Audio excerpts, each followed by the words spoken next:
Hello students, welcome back to my channel, and this is class 8th NCERT math solution, and this is our chapter number 2, linear equations in one variable. So let's start this chapter.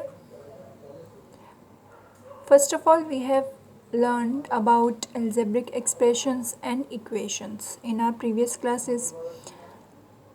Okay, so let's take a quick revision of that. What are algebraic expressions? Let's see. Here are some examples of algebraic expressions. This is 5x, 3x plus y, x square plus 1, y plus y square and xyz plus x plus y plus z. इसका मतलब ये है कि यहाँ पे हमारे पास इस तरीके की कुछ फॉर्म में एक्सप्रेशंस होते हैं. इनको हम algebraic expressions कहते हैं. Okay, so these all are algebraic expressions. Now what is equations?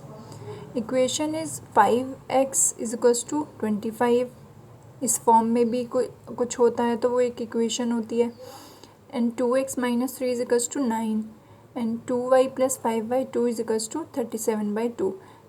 ये सारे एग्जाम्पल्स हैं किसके? इक्वेशंस के. अब हमें पता कैसे चला कि ये इक्वेशंस हैं, और मतलब हमें पता कैसे चलेगा कि कौन सी इक्वेशन है और कौन सा अलजेब्रिक एक्सप्रेशन है? हमें ये पता चलेगा साइन ऑफ इक्वल्स टू से. ठीक है, अगर यहाँ पे इक्वल्स टू का साइन है, ठीक है, तो वो इक्वेशन है, और नहीं है तो वो अलजेब्रिक एक्सप्रेशन है. Okay, now our next topic is linear equation in one variable. अब व्हाट इज़ इक्वेशन तो हमें पता है, ठीक है, एंड अब व्हाट इज़ लीनियर इक्वेशन. अब लीनियर इक्वेशन क्या होती है? Linear means one. Okay, so जहाँ पे किसी भी इक्वेशन की जो पावर होती है वो वन होती है, हायर पावर उसकी वन होती है, तो वो इक्वेशन लीनियर इक्वेशन कहलाती है.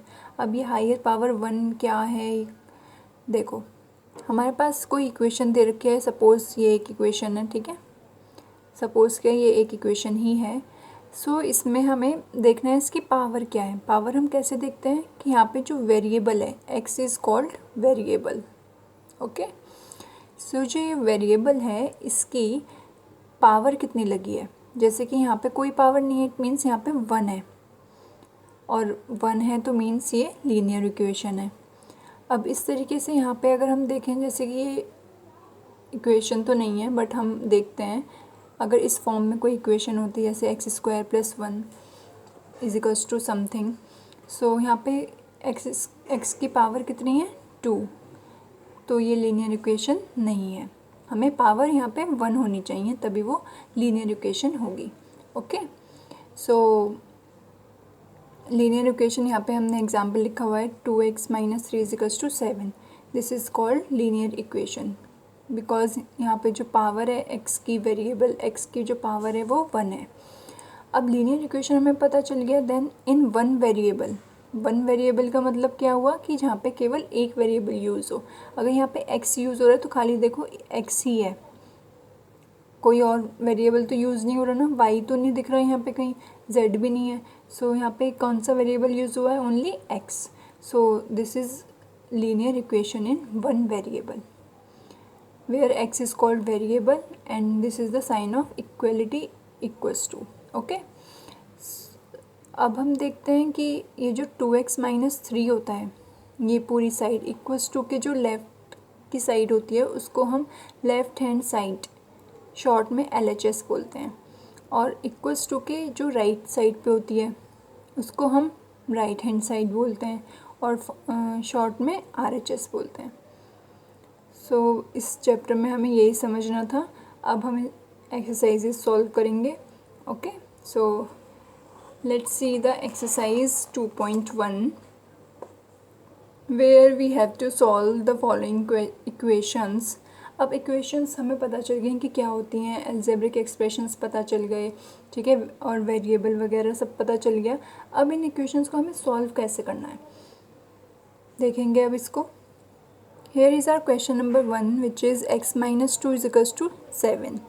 इसको सॉल्व करने के लिए, किसी भी इक्वेशन को सॉल्व करने के लिए कुछ रूल्स होते हैं। सबसे पहला रूल यही होता है कि जो हमारे पास लेफ़्ट हैंड साइड में दे रखा है, सबसे पहला रूल तो यही है कि हमें यहाँ पे वेरिएबल की वैल्यू फाइंड आउट करनी है। यहाँ पे वेरिएबल कौन सा है, एक्स वेरिएबल है। और ये linear equation in one variable है ना पूरी, तो एक्स की वैल्यू हमें फाइंड आउट करनी है। वो कैसे फाइंड आउट करेंगे, वो देखेंगे हम कि LHS, this is our LHS and this is our RHS। So हमें यहाँ पे x की वैल्यू फाइंड आउट करने के लिए x के साथ जितने भी नंबर्स आ रहे हैं उनको हमें RHS की साइड ले जाना है, ठीक है। उसके बाद उनको सॉल्व करना है। अब RHS की साइड तो चले जाएंगे, लेकिन उसका भी एक रूल होता है कि RHS की साइड अगर इसको जाना है तो इस नंबर को अपना साइन चेंज करना पड़ेगा। साइन चेंज करना पड़ेगा मतलब कैसे, कि अगर माइनस में है तो वो RHS में जाके प्लस हो जाएगा, प्लस में है तो वो माइनस में हो जाएगा, मल्टीप्लाई में है तो डिवाइड में हो जाएगा, और अगर डिवाइड में है तो मल्टीप्लाई में हो जाएगा। यहाँ पे भी हमने देखो यही किया है, x माइनस 2 है इजिकल्स टू 7 है। अब x की वैल्यू फाइंड आउट करने के लिए हमें इसके साथ ये जो -2 लगा है इसको उधर भेजना पड़ेगा, तो वही हमने किया है। और माइनस है ये तो इधर जाके क्या हो जाएगा, प्लस में हो जाएगा। सो x इजिकल्स टू 7 + 2 हो जाएगा, और 7 + 2 equals to what, 9। So x की वैल्यू क्या आ गई, 9। So this is our answer. Let's see the question number 2 which is y + 3 equals to 10। यहाँ पे भी हमें सेम यही प्रोसेस करना है। यहाँ पे वेरिएबल कौन सा है, y की वैल्यू फाइंड आउट करने के लिए हमें इसके साथ में जो लगा हुआ है +3, इसको राइट हैंड साइड पे भेजना पड़ेगा। राइट हैंड साइड पे भेजने के लिए प्लस क्या हो जाएगा, माइनस में। सो 10 - 3 हो गया। y की वैल्यू क्या आ गई, 10 - 3 equals to what, 7। So y equals to 7 is our answer. Let's see the question number 3 which is 6 equals to z + 2। Here is a variable z and we can also write it as z + 2 is equals to 6। अब हम देख रहे हैं z के साथ +2 है, +2 को इधर ले जाके -2 में कन्वर्ट करना पड़ेगा। देन क्या हो गया हमारा ये 6 - 2, 6 - 2 is equals to 4। So z is equals to 4 is our answer। Here is our question number 4 which is 3/7 plus x is equals to 17/7। यहाँ पे भी हमें x के साथ जो भी लगा हुआ है उसको इधर ले जाना पड़ेगा। और अब हम देखेंगे इसके पहले साइन क्या है, हमें पहले वाला साइन देखना होता है, ओके। सो यहाँ पे हमने देखा प्लस का साइन है, सो इधर जाके क्या हो जाएगा, माइनस में हो जाएगा। इट मीन्स 17/7 - 3/7 हो जाएगा। अब इन दोनों को सॉल्व करने के लिए क्या करेंगे हम, देखा हमने इसका एलसीएम 7 होगा बिकॉज डिनोमिनेटर इज सेम, सो हमने इसको कॉमन लिख लिया। देन 17 - 3 कर देंगे simply. 17 - 3 is equals to what, 14 and 7 2 ज़ा 14। 7 से हमने 14 को कट कर दिया, 7 2 ज़ा 14। अब x इज इक्वल्स टू क्या आ गया आंसर हमारा, 2। Now let's come to the question number 5। Here is our question number 5 which is 6x is equals to 12। अब यहाँ पे हम देख रहे हैं कि कोई साइन नहीं है, ना प्लस है ना माइनस है। देन यहाँ पे कौन सा साइन हुआ फिर, इट मीन्स मैंने यहाँ पे आपको देखो खोल के लिख के दिखाया है इसको, 6 × x। 6 × x मीन्स क्या होता है, 6x। इट मीन्स यहाँ पे मल्टीप्लाई का साइन है तो इधर जाके क्या हो जाएगा, डिवाइड हो जाएगा, ठीक है।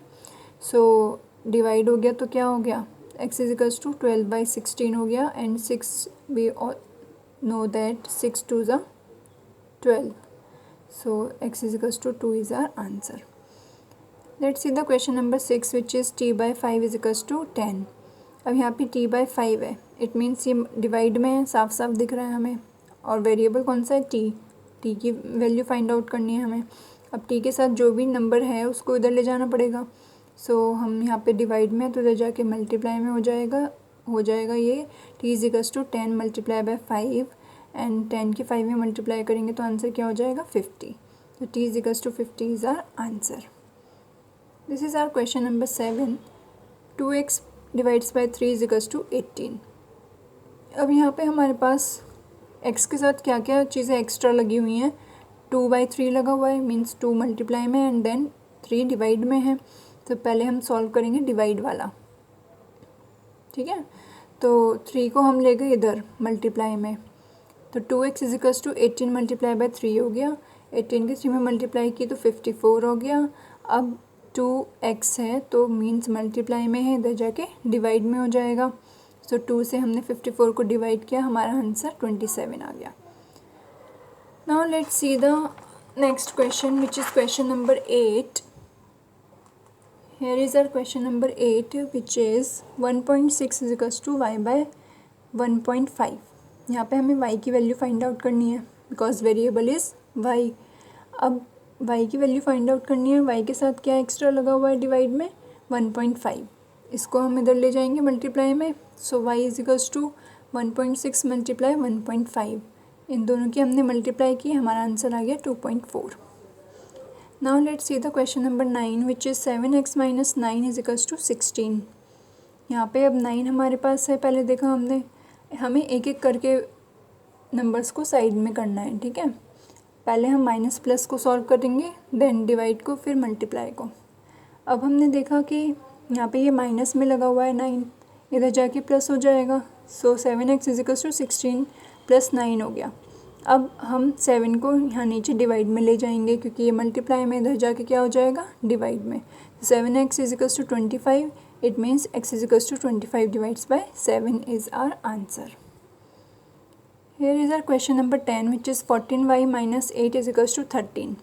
यहाँ पे भी सेम यही प्रोसेस करना है हमें, 8 माइनस में इधर जाके प्लस में हो जाएगा, और प्लस में होने के बाद ये क्या हो जाएगा 21। So 14y is equals to 21, then यहाँ 14 मल्टीप्लाई में, इधर जाके डिवाइड में हो जाएगा, तो 21 डिवाइड्स बाय 14। अब इनको हमने सिंपलेस्ट फॉर्म में चेंज कर लिया, तो क्या हो जाएंगे ये 3/2। So y is equals to 3/2 is our answer. Let's see the question number 11 which is 17 plus 6p is equals to 9। यहाँ पे हमें 6p की वैल्यू मीन्स p की वैल्यू फाइंड आउट करनी है। सबसे पहले हम 17 को राइट हैंड साइड पे ले जाएंगे, वो क्या हो जाएगा 9 माइनस 17 हो जाएगा बिकॉज 17 इज इन प्लस, इधर जाके माइनस में हो जाएगा। So 6p is equals to minus 8 हो गया, okay. Then p is equals to minus 8/6, इसको हमने सिंपलेस्ट फॉर्म में चेंज किया 2 से डिवाइड करके, तो p is equals to minus 4/3 हमारा आंसर हो गया। Let's see the last question of this exercise which is x/3 plus 1 is equals to 7/15। यहाँ पे अब हम 1 प्लस में है, इधर जाके हम इसको माइनस में ले जाएंगे, ठीक है। So x/3 is equals to 17/15 minus 1 किया हमने, देन इनका एलसीएम लिया, एलसीएम 15 हो गया, ऊपर 7 माइनस 15 हो जाएगा, एंड 7 से 15 माइनस नहीं हो सकते तो हम 15 माइनस 7 कर देंगे और साइन माइनस का लगेगा बिकॉज माइनस वाला नंबर ज़्यादा बड़ा है। सो माइनस 8/15 हो जाएगा इसको सॉल्व करने के बाद। x is equals to minus 8/15, यहाँ पे डिवाइड में था 3, यहाँ पे जाके मल्टीप्लाई में हो जाएगा।